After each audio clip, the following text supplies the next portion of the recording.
You're listening to the Sticks in the Six podcast. Here are your co-hosts, Andrew Forbes, Peter Barricini, and Alex Hobson.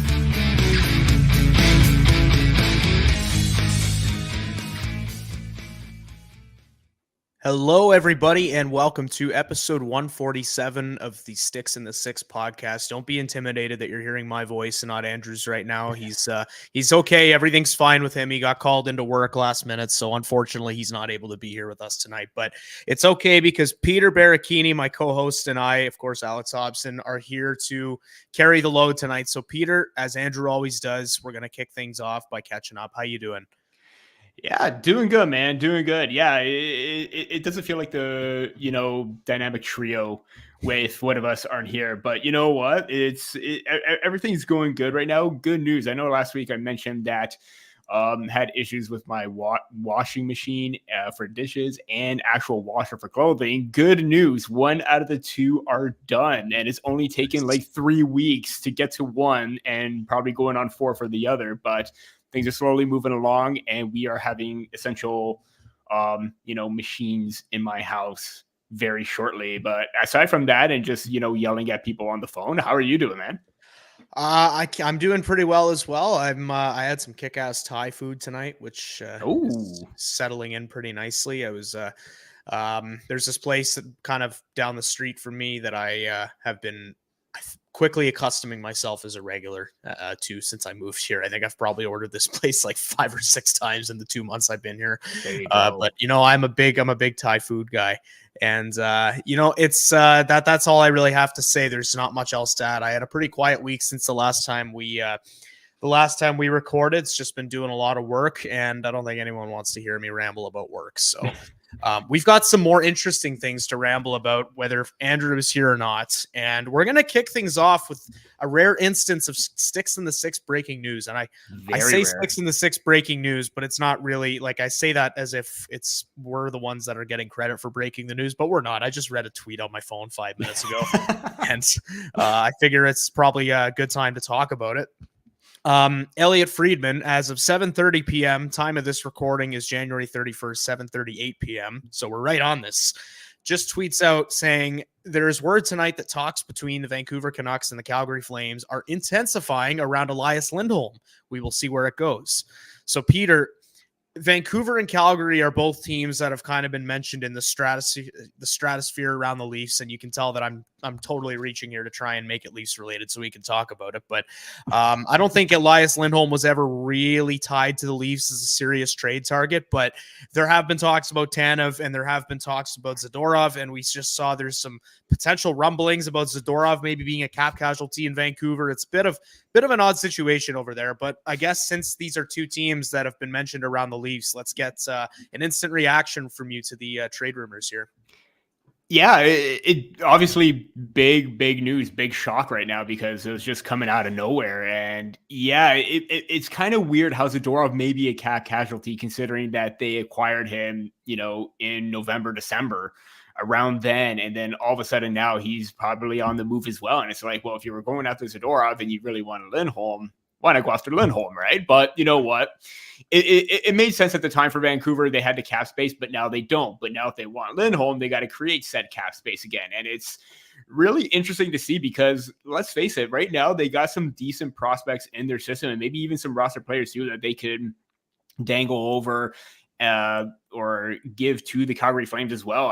I'm not sure if he's going to be available, but we talked about how maybe Connor Garland wasn't as happy in Vancouver, but he's more of a wing, right? You want more of that center depth behind Pettersson, and Pia Suter right now is probably going to be your second or your second, third line, but that's going to bump everything down where you have Pettersson, Lindholm, Suter, toss up between maybe Dakota Joshua, Sam Lafferty as that third or fourth line kind of guys. But interesting to see how this is going to play out and what prospects are going to be offered too, because if I'm Calgary, they got some names on there that are very, very appealing that, they could ask for if they want to pay up. And, Vancouver's in that win now mode right now, which nobody thought at the beginning of the season, but this is one of those moves that they need to make a tough decision on.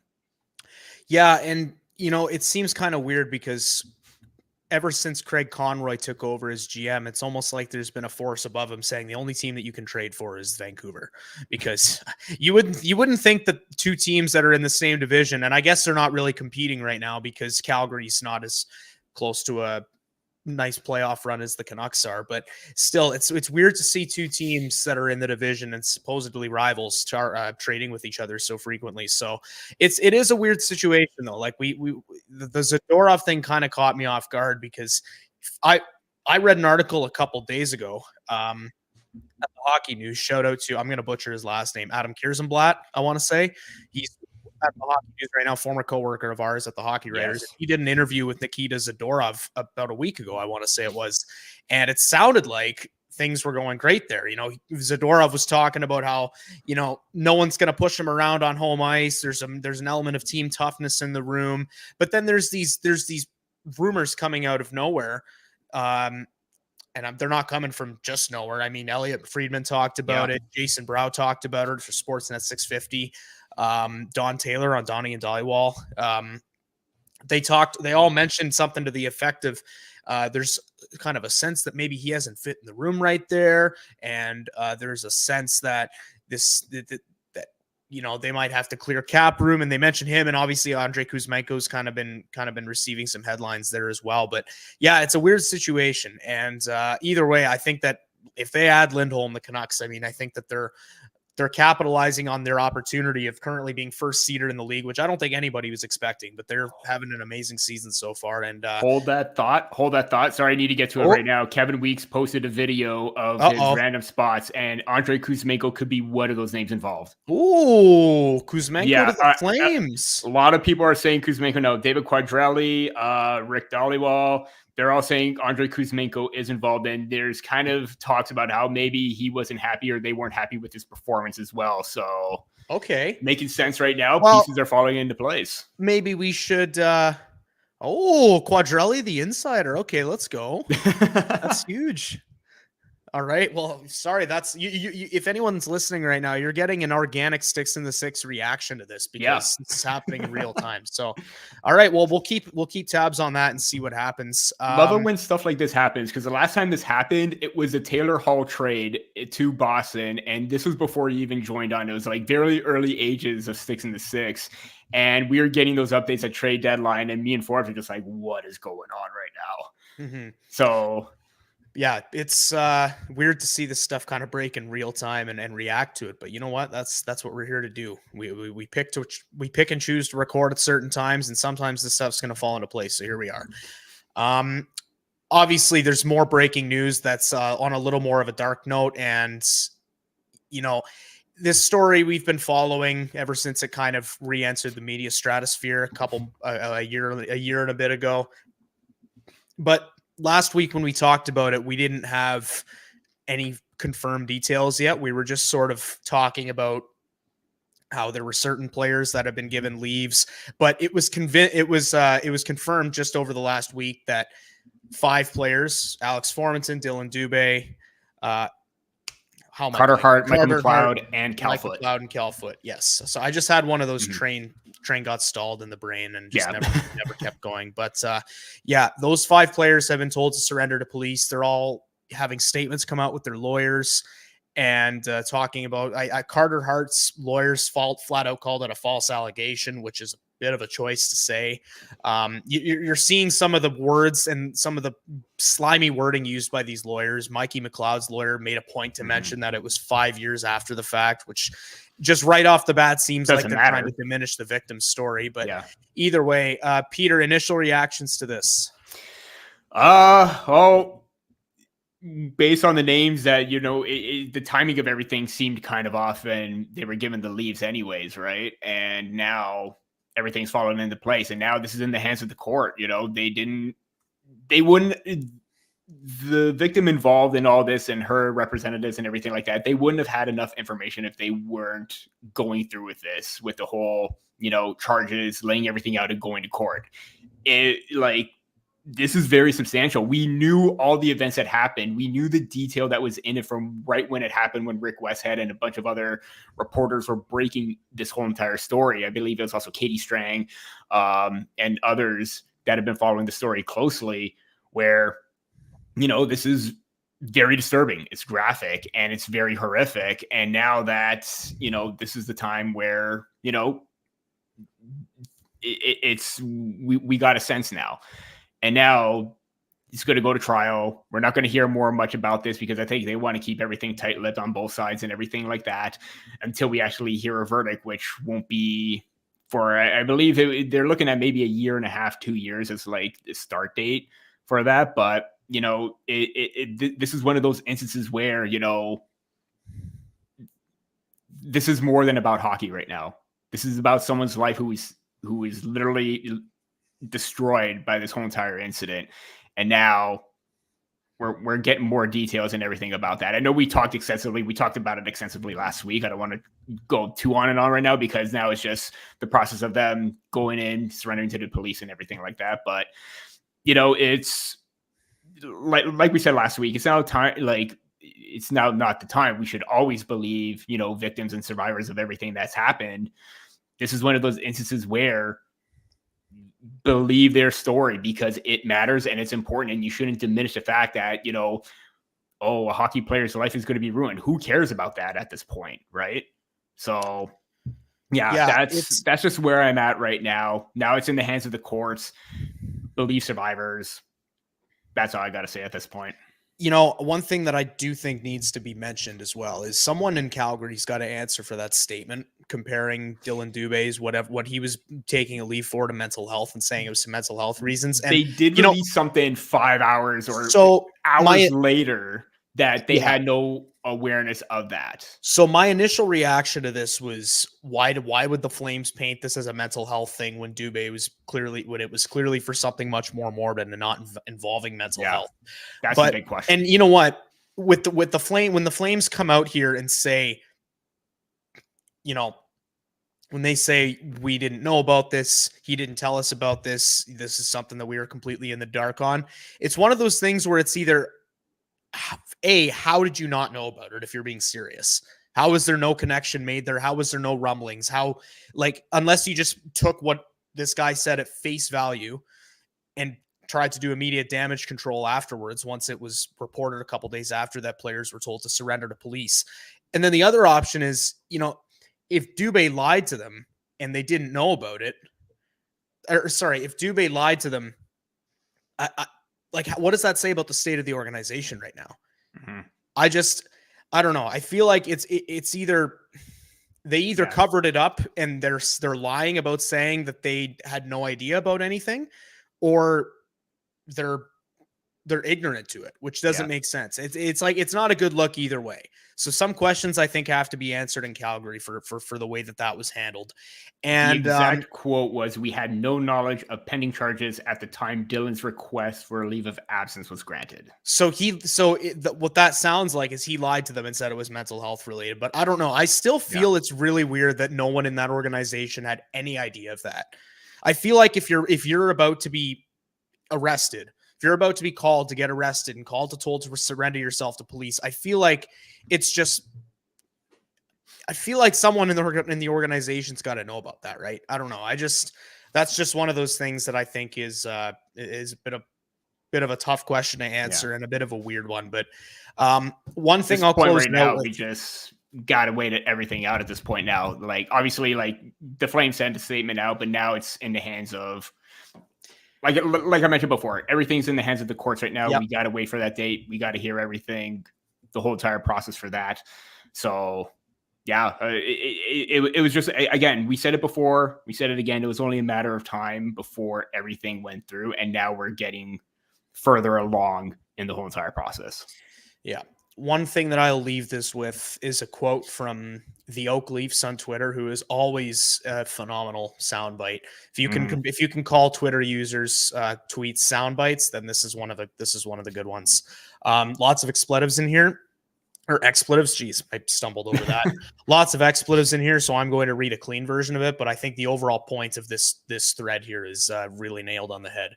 He goes, taking bullets for voting age athletes who would in any capacity gather 8 at a time and bully or take advantage of a lone girl in a hotel room screams way louder about the type of man you are and what behavior you condone from your own son than any attempt to sound rational. And then he goes on to say, you can try and spin all the cancel culture hate into this shit as you want, but the fundamental difference is between behaving like a decent human being or being a predatory D-bag is still pretty binary, regardless of whatever judiciary loopholes any lawyer can or cannot exploit. I had a tough time getting through that paragraph with skipping all the swear words, but you get the point. Yeah. Right? Yeah. Like, it's, so many people, and it's obviously it's a little different this time around because police are involved and they're being told to arrest. So it's not like your standard allegation in sports, but in any time there's some sort of sexual assault allegation in sports, whether it's a low-level player or whether it's someone on the status of Roberto Alomar or something like that, there's always people who like to play lawyer and try to be the devil's advocate and try to play lawyer on Twitter, say innocent till proven guilty. You never know. And I saw a tweet the other day that really sum this up perfectly. Okay, innocent until proven guilty, for sure.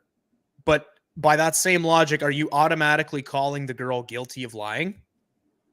Like, is that how we're going to play it too? Or is you say innocent until proven guilty when it comes to the people who are being accused, but in that same breath, you're accusing the girl of lying and you're saying that she is lying until further, like it's a very backwards logic. Yeah. I think.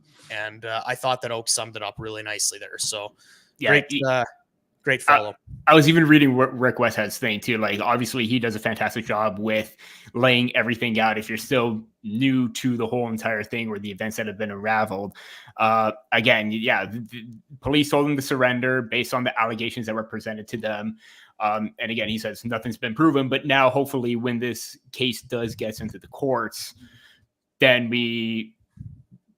again, there will be much more clarity a year and a half, 2 years from now, how long this the whole entire process will go, because we all know how long cases can go before the courts and everything like that. So on to a different note here.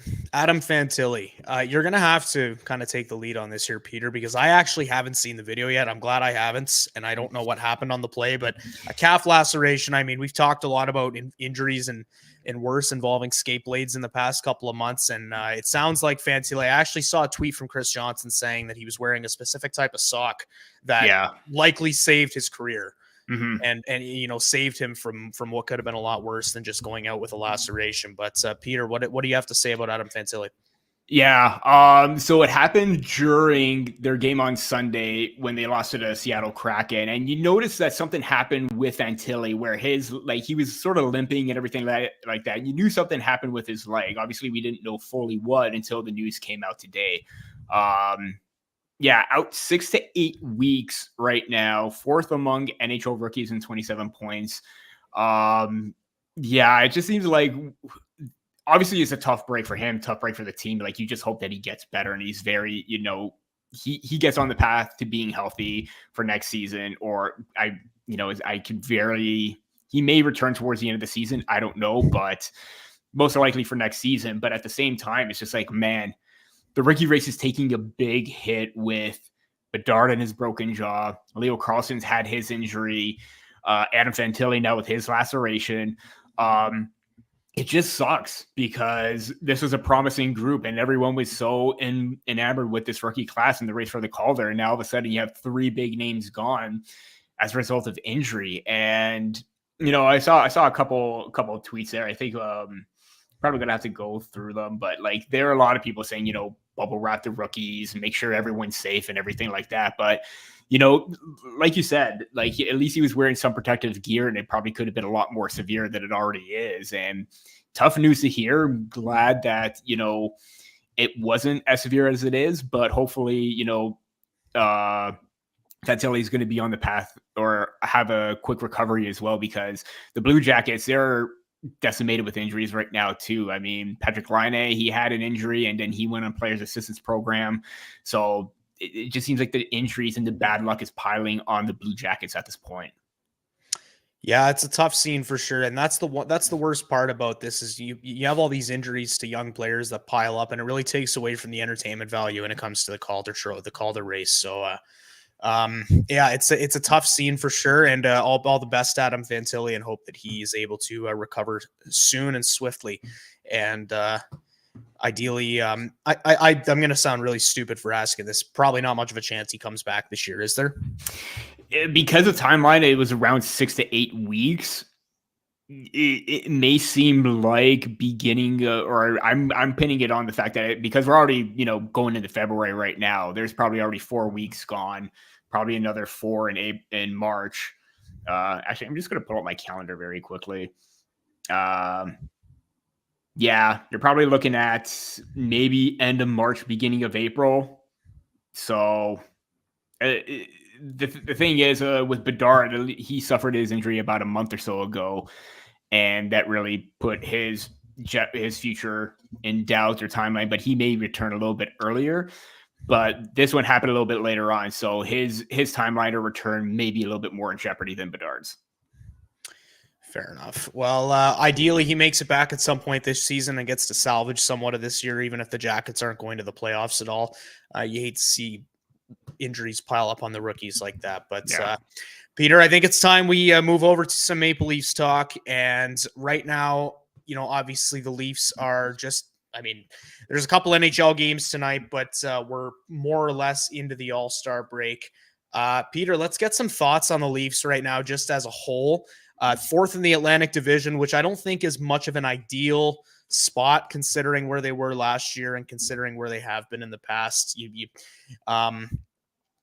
Not precisely where the team would want to be right now, but on the other hand, it is a very tight race. Tampa's only 1 point ahead of them, and they have 3 games in hand. Detroit's 1 point behind them, and they have 2 games in hand. So, and then after the Leafs and the Red Wings, there's a big drop off in the Atlantic Division down to the Buffalo Sabres at 48. So, Peter, what are your thoughts on the Leafs right now? 25, 14, and 8 at the All-Star break, 47 games under their belts. I suck at math on the spot. What would that be? 35 games remaining? Yes, 35 games. I got that. Math on the spot. I'm good. Yeah, though I could totally relate how I'm not good with math on the spot. That's why I never did so well. And that's why I write words instead of doing stuff with numbers. Yeah, when you look at the surface, 617 points percentage, you would think, it's pretty decent. They do have 3 games in hand on Tampa, 2 on Boston and Florida, which could vault them a little bit further up. 58 points. Goal differential, maybe you'd like to see it a little bit higher, but that's where it gets a little bit dicey. They have 166 goals for. They're scoring goals, but man, the goals against, the defensive play, that's been the biggest issue. And you saw that in those games where they went on, the 4-game losing streak where they blew those leads. And that's when you started to question, what are you going to do with this team? There are a lot more holes to fix than previously thought. And we knew that going into the season, but right now things are starting to take a little bit of a turn in the right direction. So hopefully they build off that. But you're already questioning if Sheldon Keefe is the guy for the job. What was Brad Treliving doing in the offseason? Why aren't they performing, or his acquisitions performing as well, or the major ones for that matter? So if there's one thing I would say about this team, it's consistently inconsistent. I said it quite a bit. They're relying too heavily. Matthews is just an absolute beast at this point right now. But at one point, is Austin Matthews going to be the answer every single game? You need everybody to step up, everyone to do their part, and they're looking like that right now. In the last 3 games that they played, they've been very, very strong defensively, helping Sammy out, and that's the type of play that you want to see the Maple Leafs have, especially with a struggling goaltender that really had nothing to go with. And those 2 games against the Winnipeg Jets were absolutely fantastic. That's the type of play that you want to see against premier teams, or against even not lesser known teams, but teams lower than them in the standings, and take advantage of that. When the chances and shots were close in the first game, 32-30 for Winnipeg, and then Matthews with the game-winning goal. And then after that, Toronto outshot Winnipeg. They were the better team for most of that game, and Connor Hellebuck was in net. So it seems like you really don't know what to expect with this team game in and game out. You got to go in with glass half empty, half full kind of thing.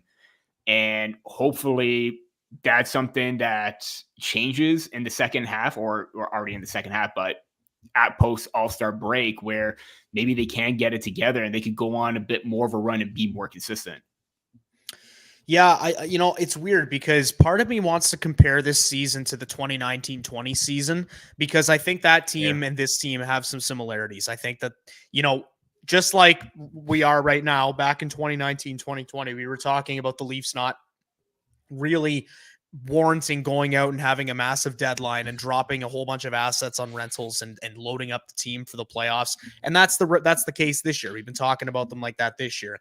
And then there have been questions about their identity pop up this year, mostly in their bottom six. I think this year, I think back when the Leafs were back in 26, geez, I can't speak. Back in 2019-20, I think that there were some identity questions, but I think that for the most part, it was just some awkward turnover after having Mike Babcock and having him kind of lose the room, and then Sheldon Keefe taking over midway through the year. I think it was just a very poorly timed season. A lot of things didn't fall into place when they should have, and I don't think it's quite that bad in that sense this year. I just think that they have more holes on the roster than we thought.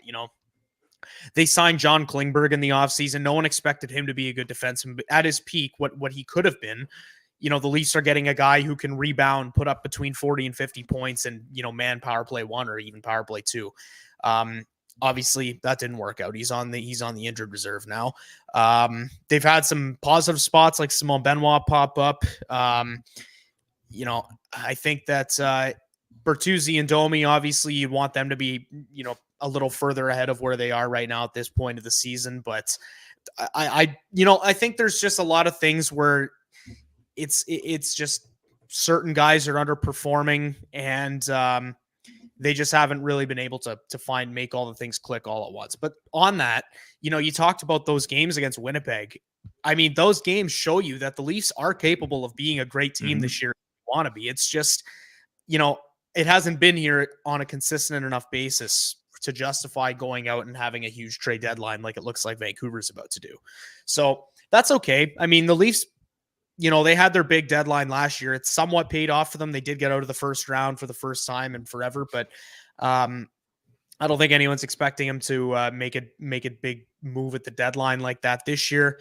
I think that, there are some issues on the roster that need solving. Like I said, I think the bottom six needs a little more of an identity. I think you've got a decent third line, but not one you can trust for more than 10 minutes a game. And then you have sort of like a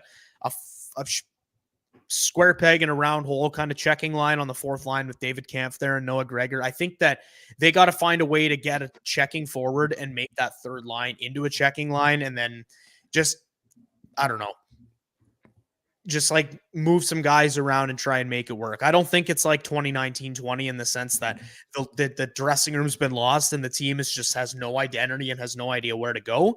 But I do think that there are some issues, some identity issues that do need to be solved. I just don't think it's a team-wide issue like it was 2 years ago. But overall, not a great spot for them to be in right now, but there's also about half a season to go, a little under half a season to go left. I think that, teams get hot in the second half, and Leafs can be one of those teams. I think they just have to start bringing it on a consistent basis. And I think that they need to start getting some more consistent, good goaltending, because we saw what the Leafs are capable of when they don't have to worry about allowing 4 goals on the first 10 shots of the game. Right. So moving on to our next point here. I guess we already kind of touched on this, but Peter, what would you say is the biggest issue to improve on as it stands right now? Again, you could literally pick anything. You could pick the goaltending. You could pick the defense. You can pick, needing more from your bottom half of the roster. And it's interesting enough because I'm going to pick on the big. I'm gonna pick on those players needing to step it up a little bit more. The combination of Bertuzzi, Reeves, Domi. Domi looks like he's starting to pick it up a little bit more. Bertuzzi's just having rotten luck at this point. I mean, we saw that disallowed goal where Nylander was pushed in, and it seemed like, oh, that's like the monkey off Bertuzzi's back right there, right? And then all of a sudden that goal gets called back and he's back at square one where, he hasn't scored in quite some time.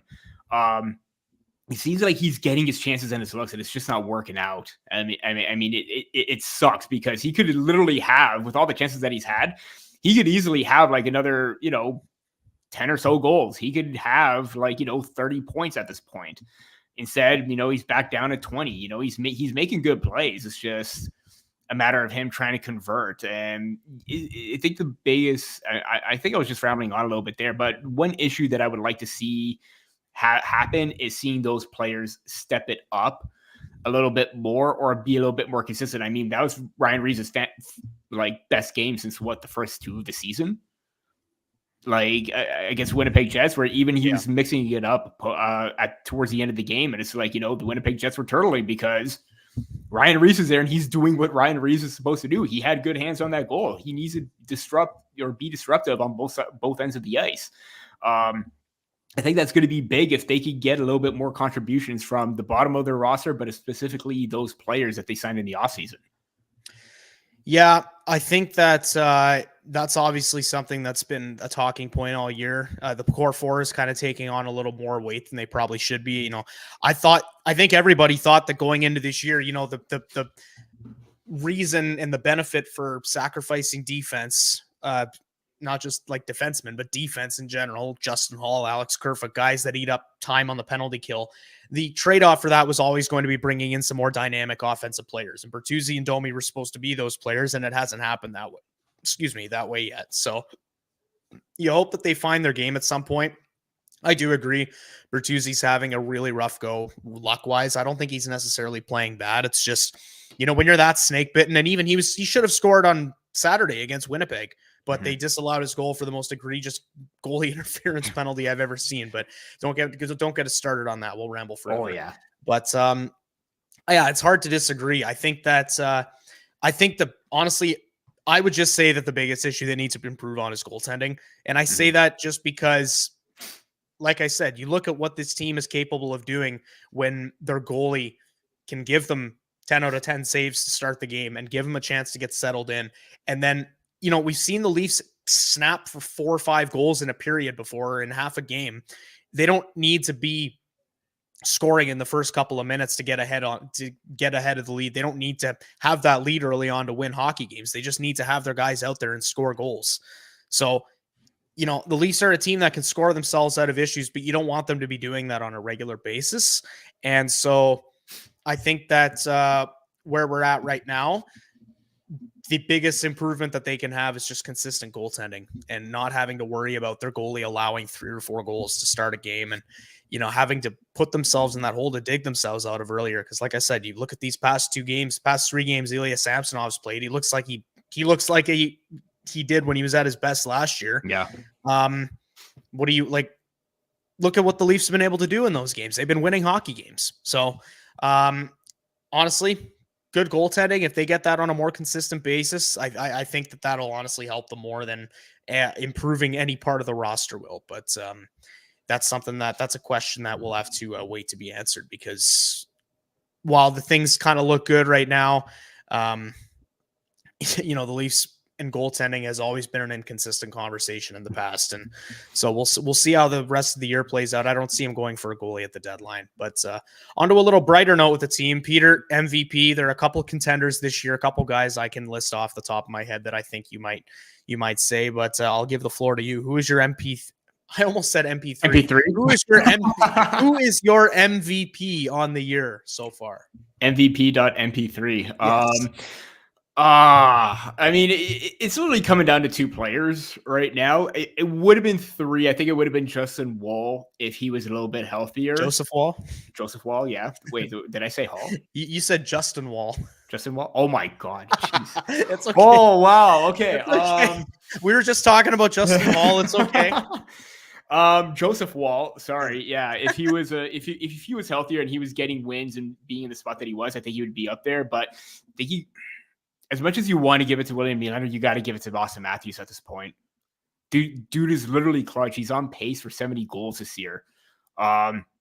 He's coming up at key moments. Obviously he can't score a hat trick every single game, but when the team needs him to be at his best, he is at his best. And what he's doing right now is phenomenal, and he's carrying this team on his back. And, everyone's going to talk about like the differential between his goals and assists. And it's like, you know what? We've seen Matthews become a good playmaker in the past. I think the assists will come a little bit more, but when you're riding a hot hand, you're riding a hot hand, and he's going to be my MVP right now. You know what? I'm going to go a little off the board for the MVP here. Ooh. And I'm going to really focus on the definition of most valuable player and not necessarily best player or most electrifying player on the year. Oh, we're going into that discussion, eh? I'm going to say, well, no, we're not going to get into that discussion. I don't want to sit here and talk about that. But, you know, just for the purpose of being different and not agreeing with you on both of those players, I'm going to say Morgan Rielly. Because good pick, yeah. Where do you think this team would be if they had Morgan Rielly from much of last season? Right? Different spot. Morgan Rielly from November, December, January, February. I'm not just talking points. I'm talking about everything because he had his moments last year, and I will always be a Morgan Rielly truther. I will always point back to the fact that when Morgan Rielly's playing at his worst, there is usually a reason for it, and that reason is usually that he doesn't have a good defensive partner. Anytime you've seen Rielly struggling in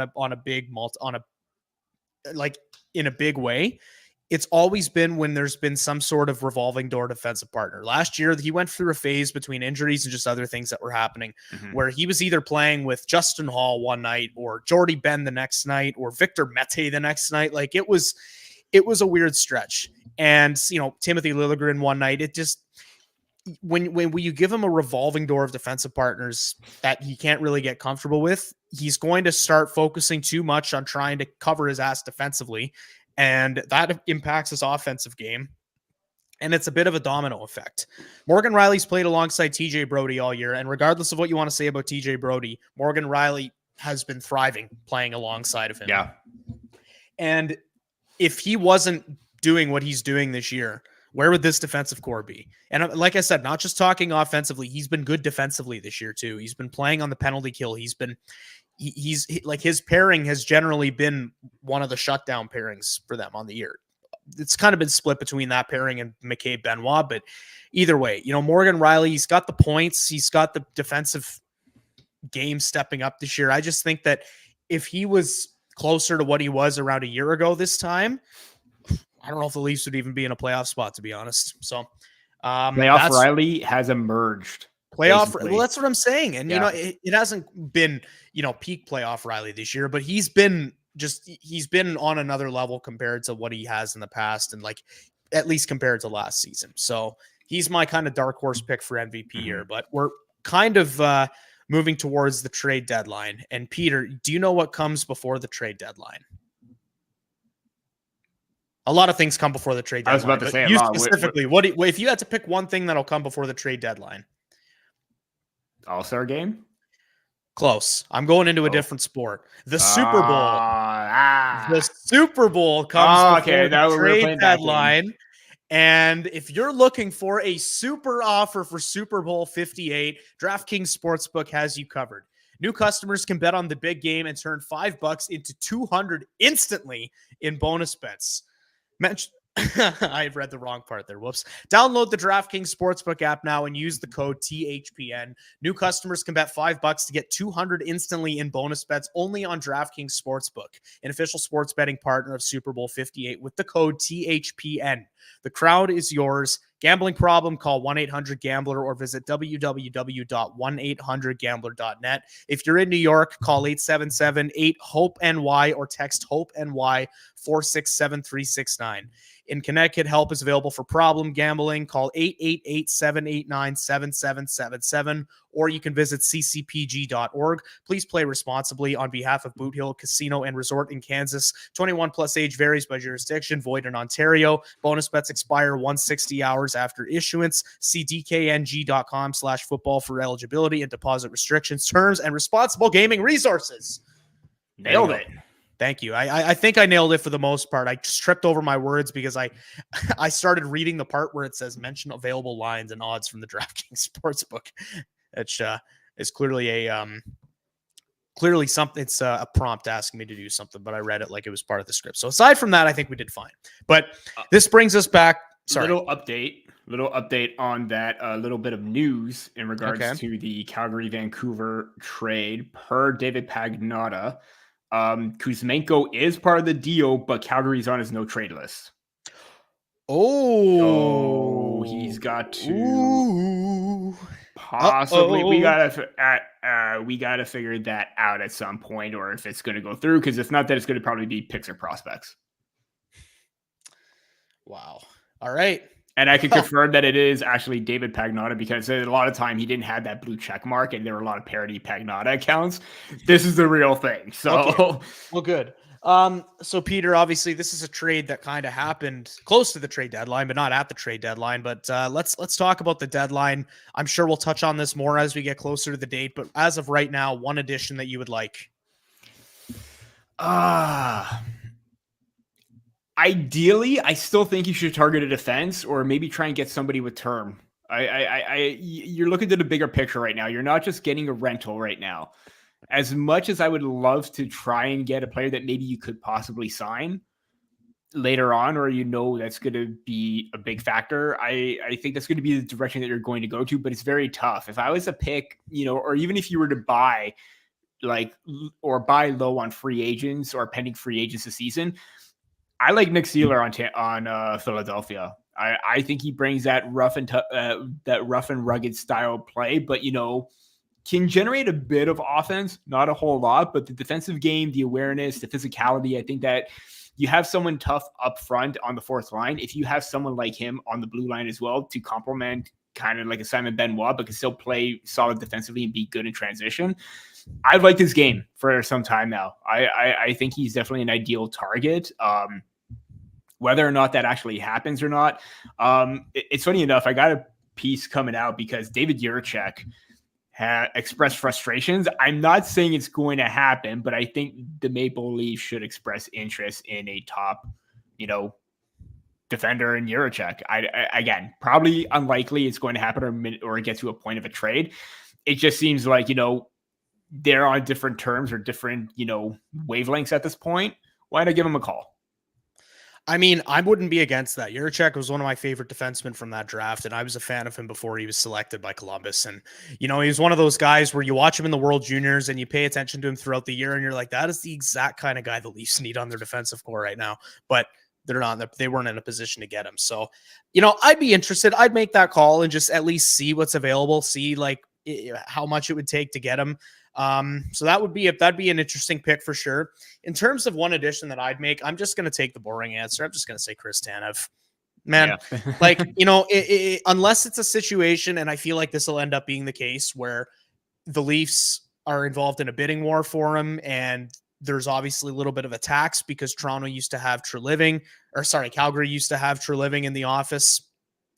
If it ends up being something where it's like they're asking for a first-round pick and a prospect and a low-level roster player or something like that, then yeah, you back off and you don't make that trade. But if there is a world where he can be acquired for a mid-round pick and or a prospect, I think they should just take every opportunity they can to make that deal, because that is exactly what the Leafs need right now. And Chris Tanev, obviously he's kind of an older guy and you worry about his durability, but I think that you're solving two issues with one here, because if you trade for him, you're also putting Brody lower in the lineup. And I think that's something that this Leafs defensive core desperately needs. So if you acquire Chris Tanev, you can play Tanev and Riley as your top pair, and you can use them as your primary, pairing to play against opposing players, star players, whoever you end up playing in the playoffs. And then that way you can leave Brody McCabe as your second shutdown pairing, and you can kind of diminish those minutes a little bit and use them against mid-level competition and use them to a lesser extent where they'll succeed. Because if you remember last year, Brody and McCabe were their top shutdown pairing for much of the playoffs. And while they started off really strong, they also were playing way too much towards the end of the playoffs, and it's just not something that's sustainable. So, Tanev, he's right-handed, he's physical player, he's blocked shots. He's the exact kind of guy that they need on their top pairing. And if it's not going to cost a king's ransom to get him, I'd make that deal, because it doesn't sound like they're going to make more than one deal this year. We might as well move on to something a little bolder, if you want to use that word. Peter, we're moving towards the deadline, as I said 400 times already. Are we? I didn't know. Are we? I don't know. Deadline might be coming up soon. Give me a bold move. Give me something that's kind of, maybe not the average person won't look at and be like, oh, I've heard that before. Give me something a little off the map here. So I guess the Jacob Chikrin rumors aren't in play, right? I could, because Jacob Chikrin is not a guy I think anyone expected to be traded this year. Mm-hmm. And who knows, maybe those rumors are still just rumors, but if you want to use them, by all means, it's your call. I was just looking at, Forbes had like 2 really good trade targets piece from like Maple Leaf scouts at games or representatives at games. And one of them was the Senators and Canadiens. I, for one, would like to see Matthew Joseph. If they're able to try and pull the trigger on a move for that, I think that could be a big addition, given the speed that he has. And he's having a really, really strong season this year. And I guess the Ottawa Senators really haven't been that great. But, 23 points in 36 games. It's nothing to sneer at. It's nothing to just be like, oh, yeah, whatever. He's got the speed. He's got the ability to finish. I mean, there were games this year where he was just blowing by the Maple Leafs defense, and even on other occasions too. Like, he's got that, I was just going to say the killer mentality, the killer instinct, where he's able to be aggressive on the forecheck. I think that's a player that can definitely benefit a move or a change of scenery. Definitely, he is, I believe, a right wing. So definitely plays into the factor that, are you going to play him on his off wing, on a strong side? I would be interested to see how that's going to play out, but he's one name that I would love to see the Maple Leafs try and bring in. I think that this name would be brought up a lot more frequently if this guy wasn't making the money he is, and if there weren't teams that are probably willing to part with more assets than Leafs would be. But man, I look at this trade bait board. I can't think of many more players that would fit the Leafs at the deadline better than Adam Henrique. I think that just like I mentioned earlier, the Leafs' third line has kind of had an identity crisis this year. They haven't really had a good mix of players. They haven't really been a line that Sheldon Keefe's been able to trust. I think that if you somehow, and I'm not gonna do the math here. This is Brandon Pridham's job. If if the Leafs wanted to make this move, they've done it in the past. Get a broker, get someone to retain some of the salary for the rest of the year, pay that extra 5th round pick, whatever. Just do what you got to do to make the money work. So I'm not going to touch on the actual value of the contract anymore, but if you were to bring Adam Henrique in, and for those wondering, he's making $5.8 million this year. So obviously little much. That trade wouldn't happen without some salary retention, but again, not our job to figure that out. So too much math. Yeah, exactly. I think that if you brought a guy like him in, you could move Max Domi up to the second line with Marner. Could be with Marner, or it could be the first line with Matthews and Marner. I was kind of thinking Domi, Marner, Tavares for a second line, but who am I kidding? We're going to be seeing Matthews and Marner together for the rest of the year. So yeah. Fine. Max Domi, Mitch Marner, Austin Matthews, first line, Matthew Nice, John Tavares, William Nylander, second line. Then I think you could bump Tyler Bertuzzi, who's had some good underlying defensive numbers, down to the third line. You put Adam Henrique in the middle and have Calle Yarncroke on the right. And I think that's your shutdown line. And then from there, you can either put David Kampf with a couple of offensive wingers and Pontus Holmberg and Nick Robertson, or give Ryan Reeves a shift in there every now and then. But I don't know. Like I said, we're just throwing out names here. I don't know how the Leafs would make any of that work. But Adam Henrique, I mean, you got a veteran guy there who's good defensively. He's chipping in offensively as well. A team loading up for a playoff run, they trade for guys like Adam Henrique. So if there was a world where the money could be worth it there, I would vouch for it, but I don't see that being a possibility. So I guess that's why we're calling this bold moves. So I guess we'll finish off with a couple of just quick hits on, in hindsight, it would have been better to do these 3 first and then do the deadline talk, but that's not the way that I ordered it. So that this is just the way we're going to do it. If you have a problem, I'm sorry, send us an email. We'll figure it out. We'll get back to you. But we're going to move on to some more mid-season quote-unquote awards, I guess, if you want to call it that. We're going to do this kind of in quick hit form. But Peter, biggest surprise on the year. Sorry. Kuzmenko has signed off on his no-trade clause to accept the deal to Calgary. So okay, the deal is going in place. That was from Pierre LeBrun and Frank Cervelli saying a lot of moving parts, but is Lindholm is a member of the Canucks. Dude, Elias Lindholm, I'm pretty sure, is representing Calgary at the All-Star game. It's the John Scott thing all over again. He's in the air on the way to Toronto. He's literally flying to Toronto right now to represent the Flames. Okay. How's that going to work out? Didn't something like that happen last year with who was it? Was it Bo Horvat? Wasn't he like representing? That's a better recent example because he was good to represent the Islanders, right? Or should have represented the Islanders. Yeah, he should have, but I don't know. Weird situation. So thanks for the update there, Peter. Who was your biggest surprise on the Leafs this year so far? Oh, this is probably going to be an easy one, and I think you're going to be in agreement with me. It's Simon Benoit. Yes, sir. I am coming in as, depth defenseman signing, like signed in August, coming in, gets sent down to the minors. All these injuries happen, and this is a guy that just basically works his ass off every single time. Like you see it in the play, you see it with the defense on the defensive side of things, blocking shots, being physical, mixing it up every now and then, showing that physical side. And he had a great, Luke Gassick was interviewing him earlier today for his podcast. And he basically said that if you have that rough and tumble attitude, that mentality, that team work ethic of laying everything out of the line, people are going to respect you. And Benoit was basically saying, yeah, it's great to get that recognition. He just does what he can. It's the little things that usually stand out. And Benoit excels in that big time.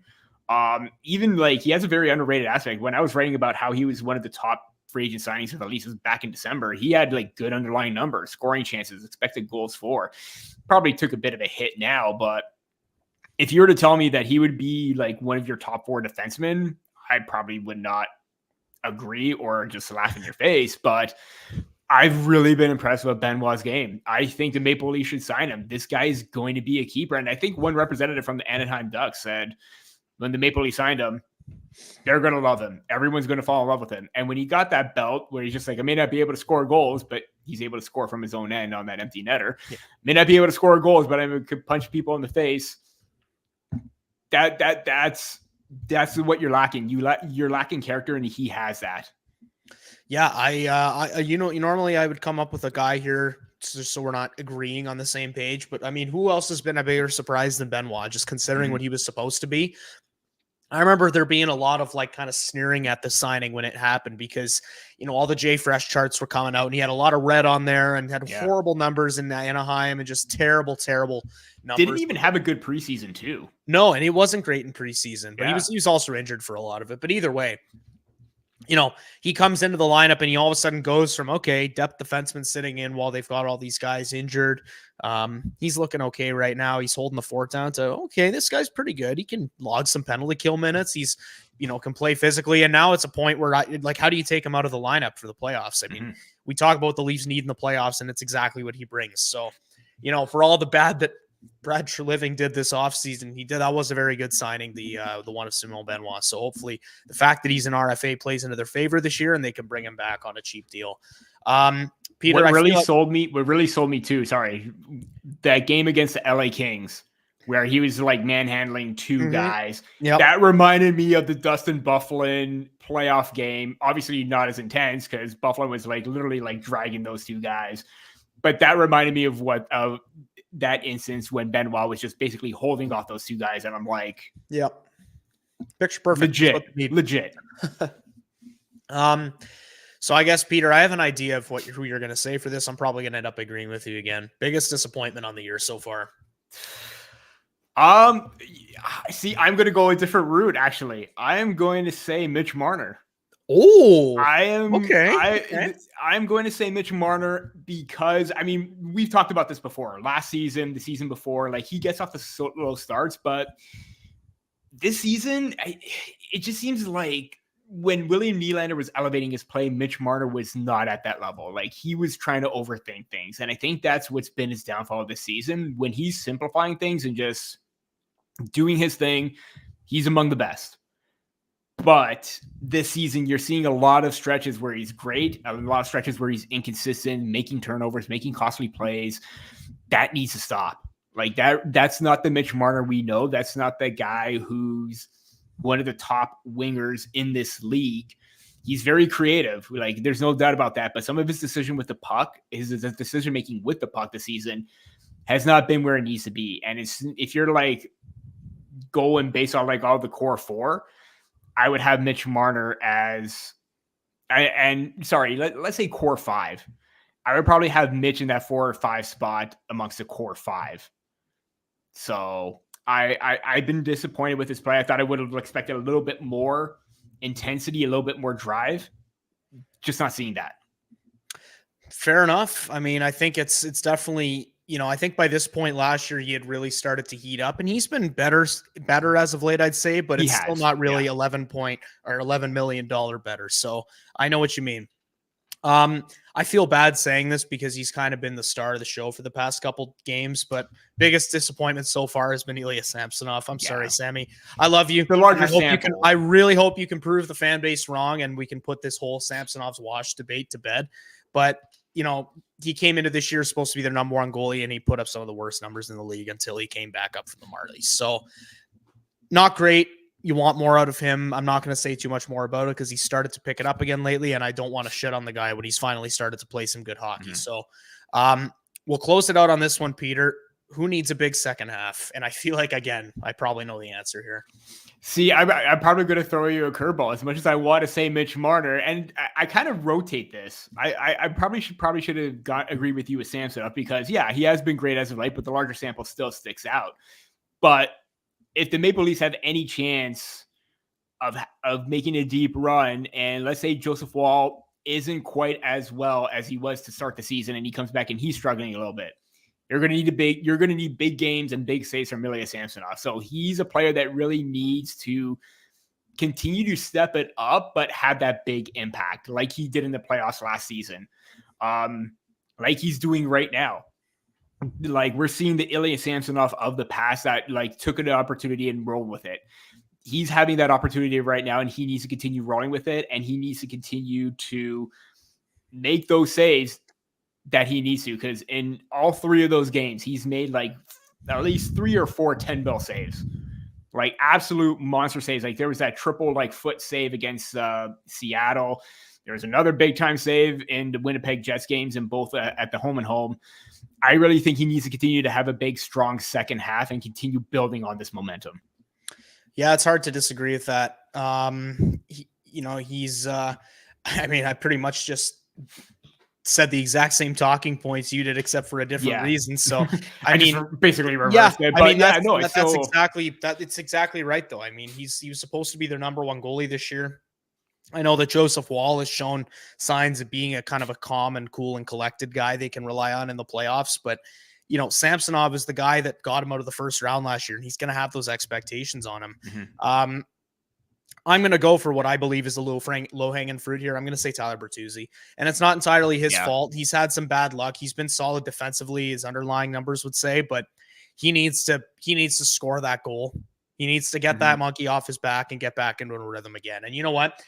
I think that if Bertuzzi finishes the season strong, just like he did in Boston last year, if this guy shows up in the second half of the season and the playoffs, but doesn't in the first half of the regular season, I'll be able to forgive that a lot easier. So I think that, whether he's he gets moved back to the top line, or he's a guy that they end up using in the middle 6 or the third line or wherever, I still think this is a guy that can be valuable towards the playoffs. And I think it's up to him.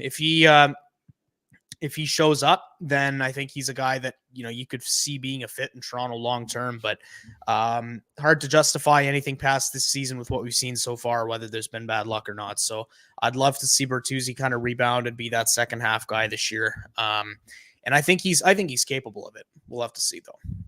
Mm-hmm. All right, Peter. Well, we have limped our way through the episode without our king, Andrew Forbes, our king host. I think we did an okay job, and I think we leveled it. We did fine. Yeah. Fine. Maybe. Yeah. Let's call it that. Before we continue, I'm just going to give got a little comment here from Big Willie Styles. Need Tavares to finish in the second half. He's had chances, just been snake bit. Can't agree more, Bill. Big 100%. Yeah. Tavares didn't even cross my mind, probably just because I'm so used to him being that consistent guy that's always kind of just doing exactly just enough to avoid criticism, but yeah, he's definitely a guy that needs to finish in the second half. This is the guy who scored 36 goals last year. So, Peter, anything to look forward to? Anything you want to plug before we log off here? No, it's just, All-Star Weekend's kicking in right now, so there's that. As you mentioned, just gearing up for the big events after Super Bowl, but also the second half of the season. This is now when the grind begins. Mm-hmm. All right. Well, in that case, we'll leave it here. Thank you for joining us. If you did it all throughout this episode, once again, don't forget to follow Sticks in the Six on social media. You can follow myself at A Hobson Media. You can follow Peter at P Baracchini, or you can follow Andrew on Twitter. And this is all on Twitter, by the way, Andrew G Forbes, or you can follow the podcast. That's STIXINTHE6IX. That's Sticks in the Six pod on the end of that. I forgot the pod part. Damn it. I almost did it. Hey, don't worry. You caught it. Yeah. If you type Sticks in the Six on Twitter, you'll find us. There's not that many accounts called Sticks in the Six out there. So we'll leave it at that. Peter, thanks for taking the time to sit down tonight. Likewise. We'll be back next time with another episode of Sticks in the Six once we're back at full strength here. So thank you very much and have yourselves a great night.